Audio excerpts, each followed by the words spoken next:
Welcome to the market guys. आज है इस वीडियो में हम बात करने वाले हैं मार्केट क्रैश के बारे में। आज अगर आप देखेंगे तो मार्केट में काफ़ी निगेटिविटी दिखी, एक अच्छा हाई बनाया, एक न्यू हाई बनाने के बाद आज मार्केट का रिवर्सल देखने को मिला या हमें निगेटिविटी देखने को मिली है। तो इस निगेटिविटी के पीछे का मेन रीज़न हम जानेंगे, साथ ही साथ ये निगेटिविटी कब तक मार्केट में देखने को मिलेंगी हम ये भी चीज़ जानने की कोशिश करेंगे। तो चलिए सबसे पहले हम देख लेते हैं कि निफ्टी में गिरावट हुई है। आप यहाँ पे देख सकते हैं आज के निफ्टी में करीबन 1.41% की गिरावट है और इट्स अराउंड 368% की गिरावट। ड्यूरिंग द मार्केट यही गिरावट 1.5% से ज़्यादा की देखने को मिली थी। साथ ही साथ अगर हम निफ्टी की, बैंक निफ्टी की बात करें तो बैंक निफ्टी में भी करीबन 1.60% के आसपास की गिरावट देखने को मिल रही है। 800 पॉइंट्स की गिरावट हमें बैंक निफ्टी में भी आज देखने को मिली है। और अगर हम सेंसेक्स की बात करें तो सेंसेक्स में भी करीबन 1.49% यानी 1000 पॉइंट से भी ज़्यादा की गिरावट। ओवरऑल अगर इंडियन मार्केट के तीनों इंडाइसेस को देखा जाए तो 1.5% के आसपास की गिरावट हमें देखने को मिली है। It's a huge thing. तो इसके पीछे का रीज़न जानेंगे, उसके पहले हम एक बार ग्लोबल मार्केट देखेंगे। तो यहाँ पर आप देख सकते हैं अगर हम मेजर ग्लोबल इंडाइसिस की बात करें तो मेजर ग्लोबल इंडाइसिस में आपको यहाँ पे निफ्टी भी, जो सेंसेक्स है और बैंक निफ्टी है, तीनों निगेटिविटी में देखने को मिलेंगी। लेकिन डो जोन और SPF 50 जो है कल पॉजिटिव में था। नैस्डैक डेफिनेटली स्लाइटली हमें ये निगेटिविटी में देखने को मिला 0.13% के। और साथ ही साथ जो है उसके अलावा अगर हम देखें तो SPF 500 भी स्लाइटली निगेटिविटी में देखने को हमें मिला। लेकिन जो इंडियन मार्केट में था, इंडियन मार्केट दिखा रहा है, इतना निगेटिविटी का रेशो हमें पूरे ग्लोबल मार्केट में देखने को नहीं मिला है। ज़्यादातर मार्केट जो है ये निगेटिव थे लेकिन 0.something% से ही थे। तो इंडियन मार्केट में इतने निगेटिविटी के पीछे का रीज़न क्या है अगर हम इस पे बात करें, वो है जो हमारी फाइनेंस मिनिस्टर है निर्मला सीतारमण जी, इनके अगेंस्ट इलेक्टोरल बोर्ड का केस जो है ये हमें देखने को मिल रहा है। अब इलेक्टोरल बोर्ड के केस में जो कोर्ट है, कोर्ट ने ऑर्डर किया है कि जो हमारी फाइनेंस मिनिस्टर है इनके ऊपर FIR फाइल की जाए। अब ये FIR फाइल करने के बाद जो है इनके इस्तीफे की मांग हो रही है।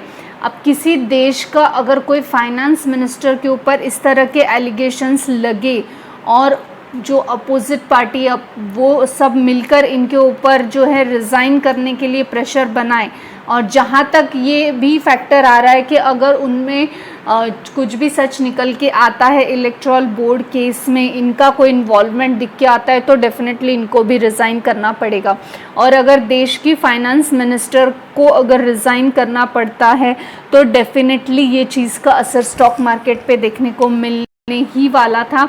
एक्सपेक्टेडली ये न्यूज़ आने के बाद एक्सपेक्टेड था कि स्टॉक मार्केट जो है क्रैश हो सकता है, और यही इसी के चलते जो है हमें निफ्टी, बैंक निफ्टी, सेंसेक्स, सभी जो इंडियन स्टॉक मार्केट है उसमें निगेटिविटी देखने को मिल रही है। और निगेटिविटी करीबन 1.5% की हमें हर किसी में देखने को मिल रही है। जैसे कि अगर निफ्टी की बात करें तब भी आप देख सकते हैं 1.41% की निगेटिविटी है। वहीं बैंक निफ्टी की बात करें हम तो बैंक निफ्टी में भी आप देख सकते हैं कि करीबन 1.59% की निगेटिविटी देखने को मिली है, या मार्केट में इतना करेक्शन आया है। और सेंसेक्स की बात करें तो सेंसेक्स में भी हमें जो है 1.49 यानी 1.50% की निगेटिविटी देखने को मिली है। बैंक निफ्टी सबसे ज़्यादा अफेक्टेड देखने को डेफिनेटली मिल रहा है क्योंकि अनएक्सपेक्टेड न्यूज़ थी और फाइनेंस मिनिस्टर के अगेंस्ट जो है इलेक्टोरल बोर्ड के मामले में कोर्ट ने बोला है कि FIR फाइल की जाए। ये मैटर नहीं करता कि she is a finance minister, matter ये करता है कि उनके अगेंस्ट चार्जेस बन रहे हैं तो उनके अगेंस्ट एक्शन लेना भी बनता है। और अगर ये चीज़ में कुछ भी सच निकल के आता है तो मार्केट अपनी चाल करेगा, या हम बोल सकते और भी करेक्शन आने के चांसेस हमें देखने को मिल सकते हैं। अब यहाँ पे मार्केट जो क्रैश होने वाला था या एक हमें पता था कि बबल चल रहा है, बबल ब्लास्ट होने वाला, या मार्केट एक हेवी करेक्शन दिखा सकता है। निफ्टी 26,000 के ऊपर जाने लगी थी और सडनली ये न्यूज़ आई है और मार्केट में अभी आज तो 1.5% के आसपास की ही गिरावट है। क्या यही वो कारण बनेगा जिसके चलते मार्केट में एक बड़ा क्रैश हमें देखने को मिल सकता है? क्या यही रीज़न की वजह से हम ये एक्सपेक्ट कर सकते हैं कि मार्केट में जो है एक बड़ा क्रैश हमें देखने को मिल सकता है? तो मैं इस चीज़ के लिए कहूँगी हाँ, अगर कुछ भी सच इस चीज़ों में निकल कर आता है आगे, अभी सिर्फ एफआईआर लॉन्च करने की ये मिली है। अगर एफआईआर लॉन्च होने के बाद अंडर इंक्वायरी में हम बोलेंगे या फिर पूरी इंक्वायरी कंप्लीट होने पे अगर हमारे फाइनेंस मिनिस्टर का कुछ भी इन्वॉल्वमेंट देखने को मिलता है तो मार्केट को ये बहुत बड़ा रीज़न मिलेगा क्रैश का, और हो सकता है इसी रीज़न को पकड़ के मार्केट जो है हमें अच्छा करेक्ट होता हुआ देखने को मिले। तो आज तो मार्केट में डेफिनेटली निगेटिविटी थी और उसका पीछे का रीज़न भी मैंने आपको बता ही दिया। अभी कल मार्केट में निगेटिविटी होगी या नहीं, ये हम लोग इसी बात पर देखेंगे कि ये जो निगेटिविटी है 1-2 दिन चलना नेचुरल है, लाजमी है, लेकिन अगर इसमें कुछ और निकल कर आता है तो आप रेडी रहना, मार्केट अच्छा खासा करेक्शन भी दिखा सकता है। लेकिन अगर आप लॉन्ग टर्म इन्वेस्टर हो, आपने फंडामेंटली स्ट्रॉन्ग स्टॉक्स में इन्वेस्ट किया हुआ है, तो ये गिरावट हमारे लिए एक अपॉर्चुनिटी बनेगी जिसमें हम बाय करेंगे, ना कि हमें अपना पोर्टफोलियो खाली करके एग्जिट करने की ज़रूरत है। आई होप गाइस आपको इन्फॉर्मेटिव लगी होगी। Thanks for watching.